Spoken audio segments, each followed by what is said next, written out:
الحمد لله الذي ارتفع على عرشه في السماء وجلى باليقين قلوب صفوته الأتقياء وبلى خلقه بالسعادة والشقاء، وأشهد أن لا إله إلا الله وحده لا شريك له شهادة مؤمن بالحشر واللقاء، وأشهد أن محمدا عبده ورسوله الشهيد على الأمة الشهداء المبعوث بالبينات والهدى وترك المراء، صلى الله عليه وسلم وشرف وكرم صلاة دائمة إلى يوم الدين، وعلى آله وصحبه أجمعين. المشاهدون والمشاهدات، السلام عليكم ورحمة الله وبركاته، ومرحبا بكم في برنامجكم في شرف العربية الذي يأتيكم من قناة سلام الفضائية في حلقة جديدة تحت عنوان حول تاريخية اللغة العربية في إريتريا. وهذه كانت ورقة قدمت في وزارة التعليم الإريتري من 9 إلى 10 إبريل 2010. أقيمت ندوة حول أهمية ومكانة ودور اللغة العربية في إريتريا. قدمت خلالها عدد من الأوراق والأبحاث التاريخية، وذلك بحضور كبار المسؤولين في الدولة وفي الجبهة الشعبية للديمقراطية والعدالة الحزب الحاكم في ذاك الوقت، وعدد من الكتاب والمفكرين وممثلين للأقاليم الإريترية 6. وقد قدم الأستاذ محمد سعيد ناود ورقة بعنوان حول تاريخية اللغة العربية في إريتريا. فيقول في هذه الورقة الأستاذ محمد سعيد ناود: إن حبنا لوطننا ولشعبنا يظل ناقصا ما لم نلم بتاريخ هذا الوطن وهذا الشعب وبتراثه وثقافاته. فإذا توقفنا في إطار الإلمام بالقبيلة أو الإقليم أو الطائفة الدينية وبالقليل من العموميات من تاريخ الوطن فقط، يظل مفهومنا لوطننا ولشعبنا ناقصا ومبتورا. لذلك يتطلب الأمر أن نحس بالانتماء الكامل للوطن وللشعب بأكمله، وهذا يتحقق من خلال فهمنا لتاريخنا وتراثنا وثقافاتنا ولغاتنا بكل أجزاء الوطن. فالشعب الإريتري الذي ننتمي إليه وإريتريا التي نحبها، هكذا يقول الأستاذ محمد سعيد ناود في ورقته، يجب أن يكون لها معنى واضحا في أذهاننا، وليس حبا هلاميا غير محدد المعنى. بعض الأوروبيين الذين كتبوا عن الشعب الأريتري وصفه بعضهم بموزايك، مثل ما قال تليفاكس، وكأنه لا رابط بينه، يعني الشعب الإريتري هكذا وصفه هذا الكاتب. وقد أخطأ في هذا كما قال الأستاذ محمد سعيد ناود. وفي هذا كانوا بعيدين عن الحقيقة، أي الكتاب الأوروبيين كانوا بعيدين عن الحقيقة. فنحن نقول أن الشعب الإريتري على اختلاف أديانه وقبائله وأقاليمه ولغاته المحلية هو شعب واحد في الأصول والجذور إلى حد كبير. معظم قبائل إريتريا جاءت أو هاجرت من الجزيرة العربية إلى شرق أفريقيا ومنها أريتريا. وأمام الشعار المرفوع اليوم في إريتريا بإعادة البناء والتعمير، هكذا يقول، فإن الدراسات التي نقدمها عن أصول وثقافات هذا الشعب نهدف منها تسليط أضواء على موروثاتنا الثقافية وأصوله، وبالتالي تمتين وحدة الشعب الأريتري بعيدا عن الأوهام المسنودة بالجهل. فمعرفة أصول شعبنا ولغته وتقاليده وثقافاته وجذوره وتاريخه الموغل في القدم تعتبر أو تعد من أهم الركائز لوحدة هذا الشعب الإريتري. فنحن مطالبون بالغوص في أعماق مجتمعنا ومعرفة واقعنا بكل تفاصيله وهضمه، ثم العمل للنهوض بمجتمعنا عن وعي ودراية وليس عبر طموحات معزولة وسياسات تجريبية. وهذه المهمة تقع على عاتق المثقفين والباحثين والدارسين والأكاديميين الأريتريين. فلا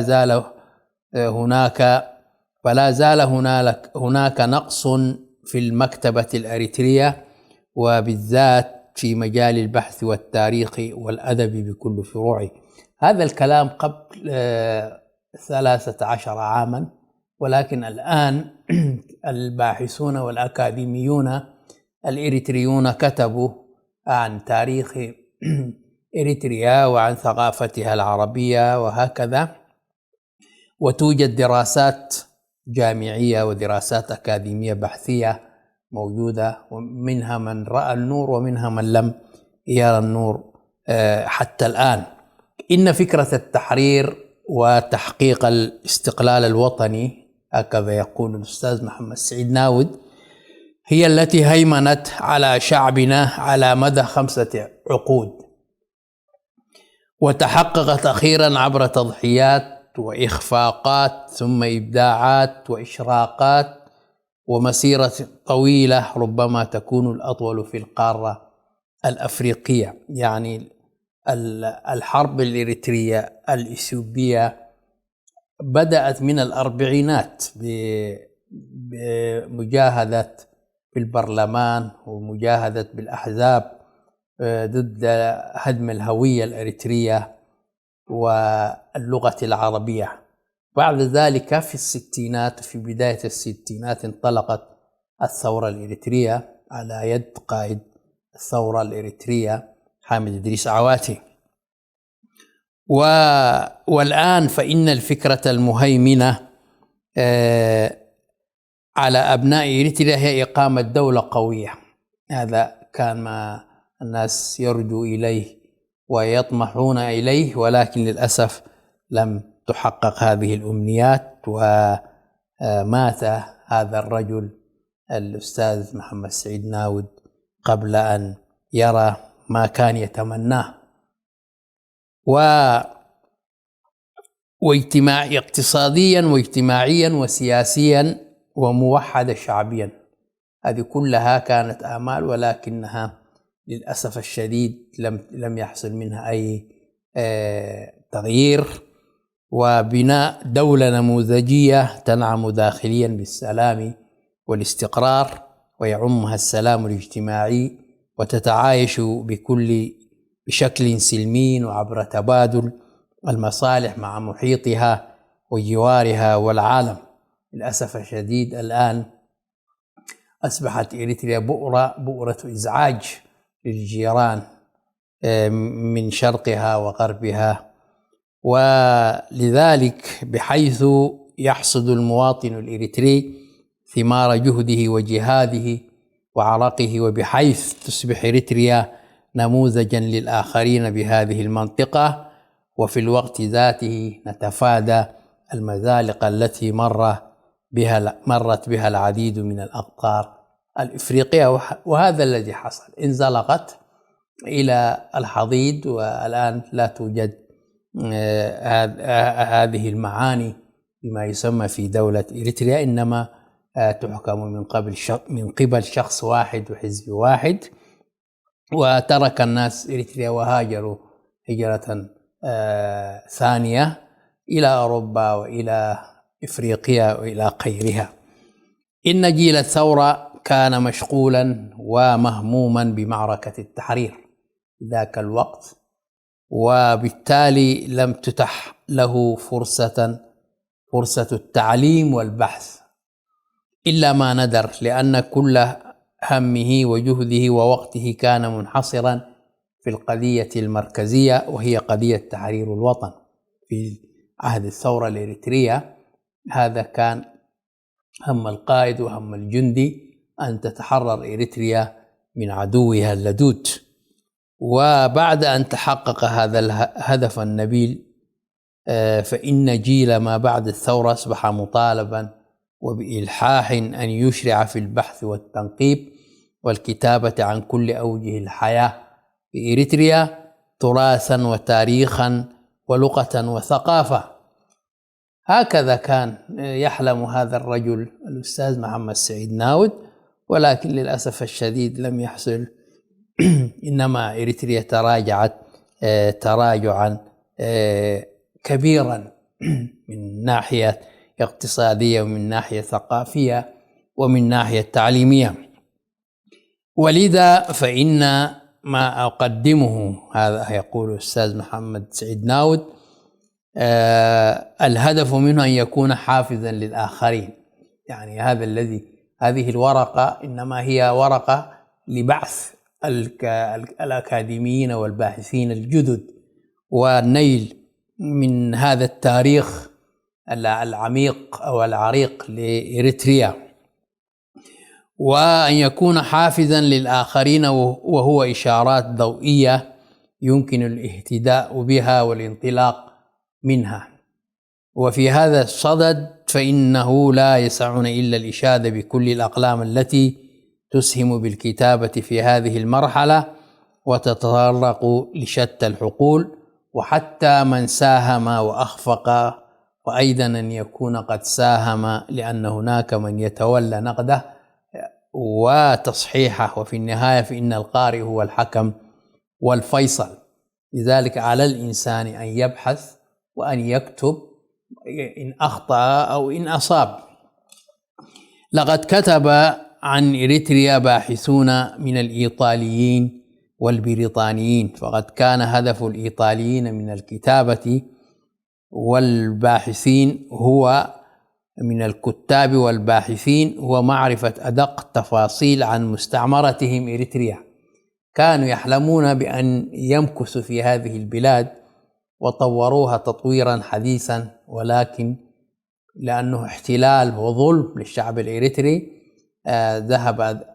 ذهبت أحلامهم أدراج الرياح. وأيضا سار على نفس النهج البريطانيون كذلك، لأنه استعمروها أو احتلوها. ولا أستطيع القول أنني قرأت كل ما كتبه الأوروبيون عن إريتريا وشعبها من الوثائق والكتب، ولكن القليل الذي قرأته. إلى فاصل قصير ثم نعود إليكم مشاهدي الأعزاء.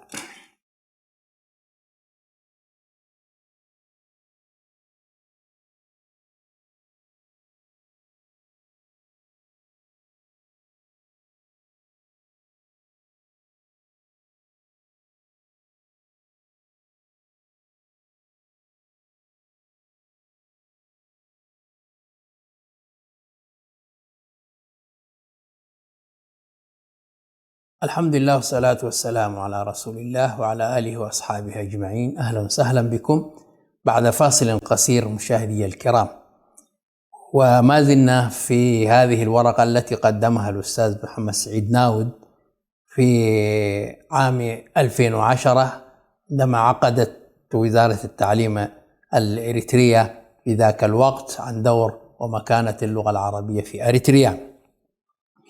ويقول من الكتب التي قرأها أو التي كتبها الأوروبيون مثل إريتريا في أفريقيا الإيطالية، انطباعات وذكريات، وبقلم فاردينو مارتيني، السكان الوطنيون في إريتريا بقلم ألبرتو بوليرا، مبادئ قوانين العرف في إريتريا بقلم كارلو كونتي، المستعمرة الإريترية مفوضية مسوعة الإقليمية في أول يناير 1910 ميلادي بقلم دانتي أوديه، مفوض المستعمرة. خامسا التاريخ المختصر لإريتريا بقلم لونغريك. سادسا إريتريا مستعمرة في مرحلة الانتقال بقلم سير كينيدي. سابعا الإسلام في إثيوبيا بقلم سبنسر. هؤلاء وخيرهم من الإيطاليين والبريطانيين وباقي الأوروبيين كتبوا كثيرا عن إريتريا، وبصرف النظر عن منطلقاتهم ودوافعهم لأهمية هذه المنطقة كتبوا هذه الكتب وعاشوا مع هذا الشعب ونقلوا الحقيقة بغض النظر عن منطلقاتهم وأهدافهم. وسواء اتفقنا واختلفنا معهم جزئيا أو كليا، إلا أن الجهد الذي بذلوه وما تركوا لنا من تراث نجد أنفسنا مضطرين للعودة إليه. هذه الكتب الآن لا توجد كذلك حتى الناس يرجعون إليه، لأن التاريخ واليوم كمراجع لا يمكن الاستغناء عنها، وبذا لا يسعنا إلا احترامهم بصرف النظر عن انتمائهم إلى إيطاليا التي كانت تحتلنا أو تستعمرنا أو إلى بريطانيا، فتراهم يبحثون عن أدق التفاصيل عن وطننا وشعبنا. ففي كتاباتهم يحاولون ألا يتركوا شاردة أو واردة إلا وتناولوها بالتسجيل والتحليل. يكتبون عن الاقتصاد عموما، وعن الأرض وتضاريسها وطقسها وجبالها وطرقها وجزرها وأوديتها. يكتبون كذلك عن الزراعة وعن الأرض الزراعية وأنواع منتجاتها، وعن الأشجار بأنواعها.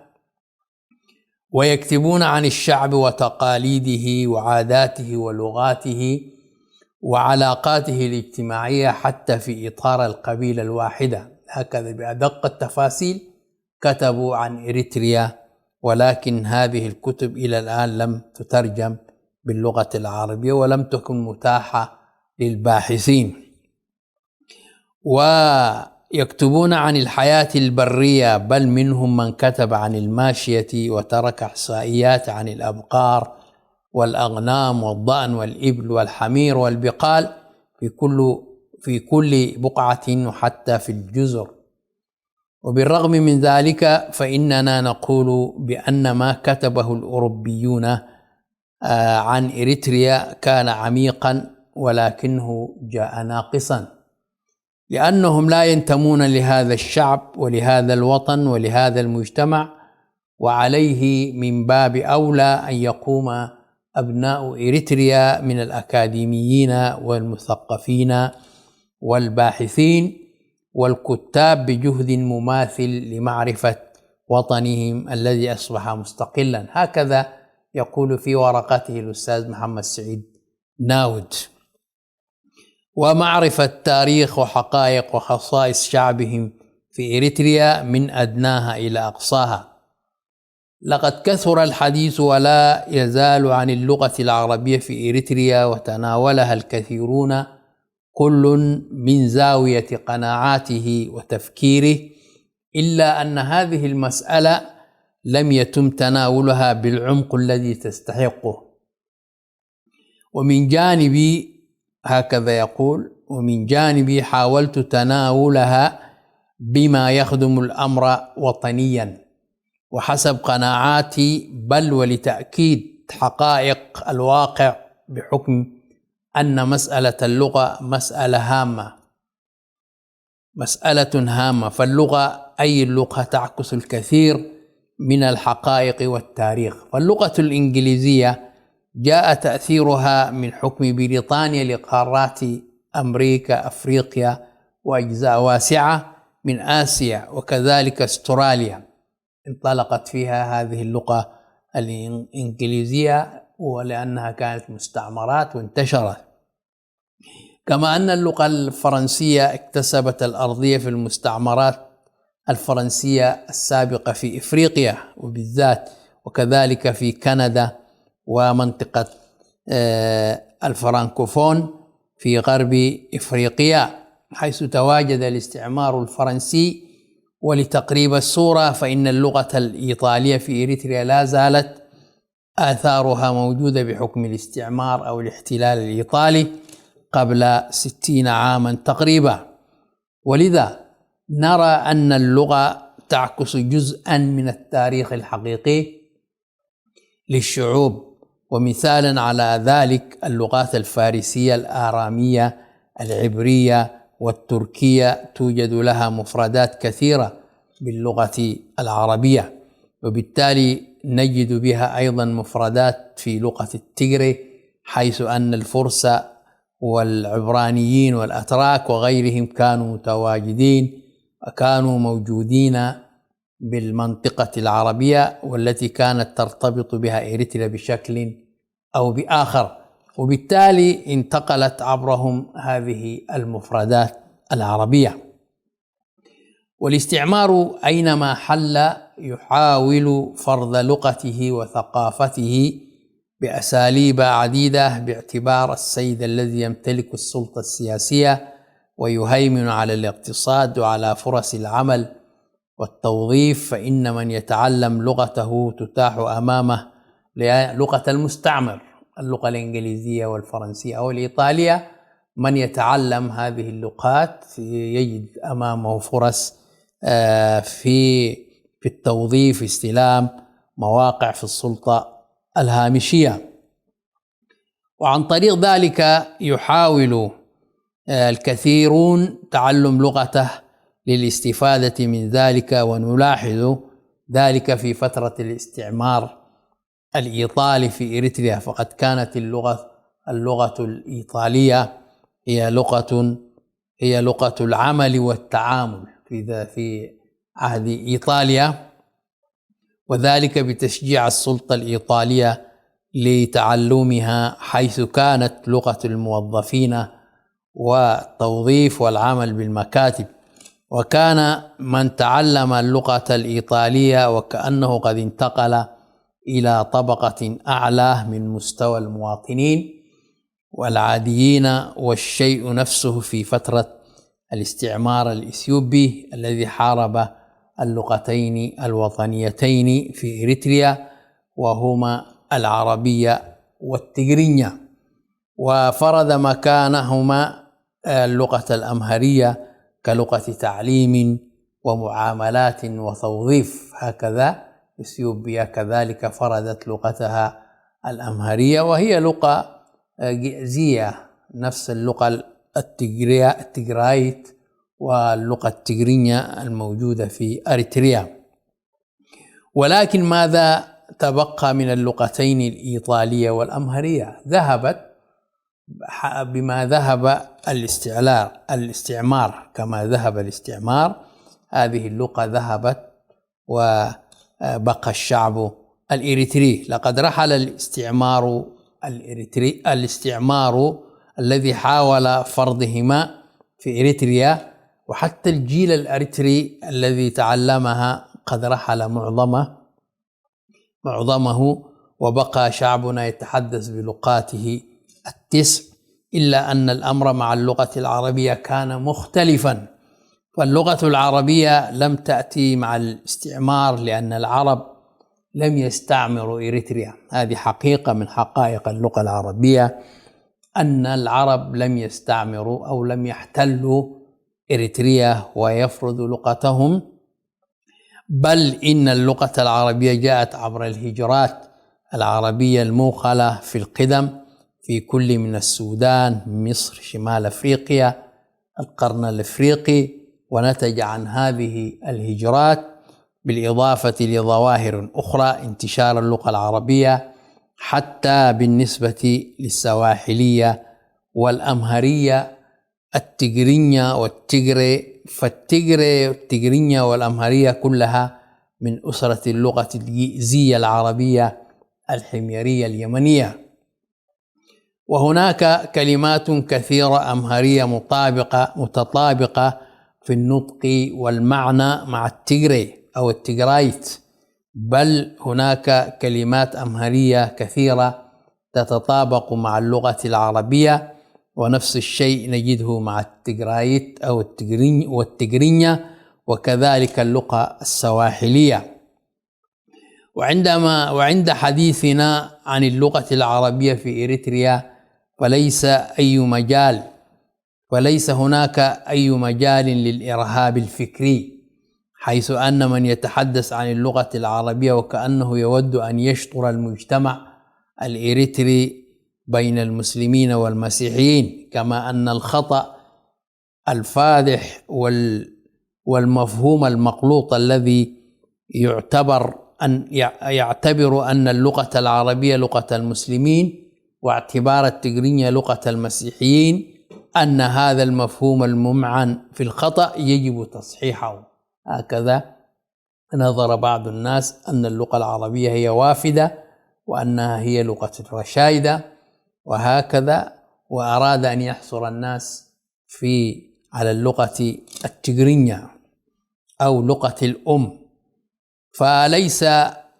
فليس اللغة العربية لغة المسلمين فقط، فكما أن التجرينية ليست لغة النصارى أو المسيحيين وحدهم، فكلاهما لغتان إريتريتان، كما أنه عند حديثنا عن اللغة العربية ليس هناك مجال للنظرة العرقية المتعصبة الضيقة، فكل البشر من آدم وآدم من تراب مهما اختلف ألوانهم وألسنتهم، فلم تعد أهمية الإنسان تقاس بعرقه ولونه. إلى حلقة جديدة، أستودعكم الله، والسلام عليكم ورحمة الله وبركاته.